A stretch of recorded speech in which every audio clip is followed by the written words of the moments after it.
Hi hello എല്ലാവർക്കും Angel ക്രിയേഷനിലേക്ക് സ്വാഗതം. നമ്മളിന്നിവിടെ തയ്യാറാക്കാൻ പോകുന്നത് ചെമ്മീൻ കറിയാണ്. വളരെ എളുപ്പത്തിലും ടേസ്റ്റിലും തന്നെ ചെയ്തെടുക്കാൻ പറ്റുന്ന ചെമ്മീൻ കറിയാണ്. അതെങ്ങനെയാണ് നമ്മൾ ചെയ്തെടുക്കുന്നതെന്ന് നോക്കാം. അതിനൊരു ചട്ടിയെടുപ്പ് ചൂടാൻ വയ്ക്കുക. ചട്ടി ചൂടാകുമ്പോൾ അതിലേക്ക് ആവശ്യത്തിന് വെളിച്ചെണ്ണ ചേർത്ത് കൊടുക്കാം. വെളിച്ചെണ്ണ നല്ലതുപോലെ ചൂടായി കഴിയുമ്പോൾ അതിലേക്ക് ഒരു 10-20 ചെറിയുള്ളി ചെറുതായി അരിഞ്ഞത് ചേർത്ത് കൊടുക്കാം. എന്നിട്ട് നമുക്ക് നന്നായിട്ട് ഇളക്കി കൊടുക്കാം. നല്ലൊരു ഗോൾഡൻ ബ്രൗൺ നിറാകുന്നത് വരെ നമുക്കൊന്ന് വഴറ്റിയെടുക്കാം. അങ്ങനെ നമ്മുടെ ചെറിയ ഉള്ളി നല്ലതുപോലെ ഗോൾഡൻ ബ്രൗൺ നിറായി കഴിഞ്ഞിട്ടുണ്ടെങ്കിൽ അതിലേക്ക് 2 ടീസ്പൂൺ മുളക് പൊടി, 1 നുള്ളു മഞ്ഞൾപ്പൊടി, 1 ടീസ്പൂൺ മല്ലിപ്പൊടി എന്നിവ ചേർത്ത് നന്നായിട്ട് ഇളക്കി യോജിപ്പിച്ച് മസാലയുടെ പച്ചമണം മാറുന്നത് വരെ നമുക്കൊന്ന് വഴറ്റിയെടുക്കാം. അങ്ങനെ ചെറിയ ഉള്ളിയുടെ മസാലയുടെയൊക്കെ പച്ചമണമൊക്കെ ഒന്ന് മാറി വരുമ്പോൾ നമുക്കതിലേക്ക് ഒരു തക്കാളി ചെറുതായി അരിഞ്ഞത് ചേർത്ത് കൊടുത്ത് നന്നായിട്ട് ഇളക്കി യോജിപ്പിച്ച് കൊടുക്കാം. എന്നിട്ട് തക്കാളി നന്നായിട്ട് വെന്ത് കഴിയുമ്പോൾ നമുക്ക് തീ ഓഫ് ചെയ്ത് ഒന്ന് തണുക്കാനായിട്ടൊന്ന് വെക്കാം. തണുത്ത് കഴിയുമ്പോൾ മിക്സിയുടെ ജാറിലിട്ട് നന്നായിട്ടൊന്ന് അരച്ചെടുക്കാം.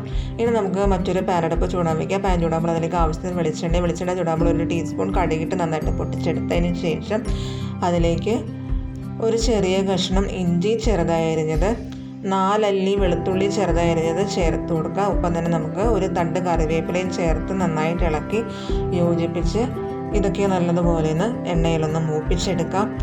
അങ്ങനെ നമ്മുടെ ഇഞ്ചി വെളുത്തുള്ളി ചെറിയൊരു ഗോൾഡൻ ബ്രൗൺ നിറായി വരുമ്പോൾ നമുക്ക് അരച്ച് വെച്ചേക്കുന്ന അരപ്പ് ചേർത്ത് കൊടുക്കാം. ഒപ്പം തന്നെ അതേ മിക്സിയുടെ ജാറിലേക്ക് ഒരു 1.5 കപ്പ് വെള്ളവും ചേർത്ത് നമുക്കിത് ഈ മിശ്രിതത്തിലേക്ക് ഒഴിച്ചു കൊടുക്കാം. അങ്ങനെ നമ്മൾ നല്ലതുപോലെ ഇളക്കി കൊടുക്കുന്നുണ്ട്. ഇനി നമുക്ക് ഇതിലേക്ക് പിഴുപുളി ചേർത്ത് കൊടുത്ത് നന്നായിട്ട് ഇളക്കി യോജിപ്പിച്ച് ആവശ്യത്തിന് ഉപ്പും ചേർത്ത് നന്നായിട്ട് ഒന്ന് തിളയ്ക്കാനായിട്ടൊന്ന് വയ്ക്കാം. അങ്ങനെ നമ്മുടെ ചാറ് നന്നായിട്ട് തിളച്ച് വരുമ്പോൾ വൃത്തിയാക്കി എടുത്ത് വെച്ചേക്കുന്ന ചെമ്മീൻ ചേർത്ത് കൊടുക്കാം. നമ്മൾ 1/2 കിലോ ചെമ്മീനാണ് ഇതിന് വേണ്ടിയിട്ട് എടുത്തിരിക്കുന്നത്. അങ്ങനെ നമ്മൾ ചെമ്മീനൊക്കെ നന്നായിട്ട് ഇട്ട് കൊടുത്തിട്ടുണ്ട്. ചെമ്മീൻ ഉടഞ്ഞു പോകാത്ത രീതിയിൽ ചെറുതായിട്ടൊന്ന് ഇളക്കി കൊടുത്തതിന് ശേഷം നമുക്ക് ചെമ്മീനൊന്ന് വേകുന്നതിന് വേണ്ടിയിട്ടൊന്ന് അടച്ച് വെച്ചൊന്ന് വേവിച്ചെടുക്കാം. അങ്ങനെ ഒരു 5 മിനിറ്റൊക്കെ കഴിയുമ്പോൾ നമ്മുടെ ചെമ്മീൻ നല്ലതുപോലെ വെന്തിട്ടുണ്ടാവും. ചാറ് നന്നായിട്ടൊന്ന് കുറുകിയിട്ടുണ്ടാവും. അങ്ങനെ നമ്മുടെ ചെമ്മീൻ ചാറ് കറി ഇവിടെ തയ്യാറായിട്ടുണ്ട്. എല്ലാവർക്കും ഇഷ്ടപ്പെടുമെന്ന് വിചാരിക്കുന്നു. എല്ലാവരും ട്രൈ ചെയ്തുകൊണ്ട് നോക്കുക.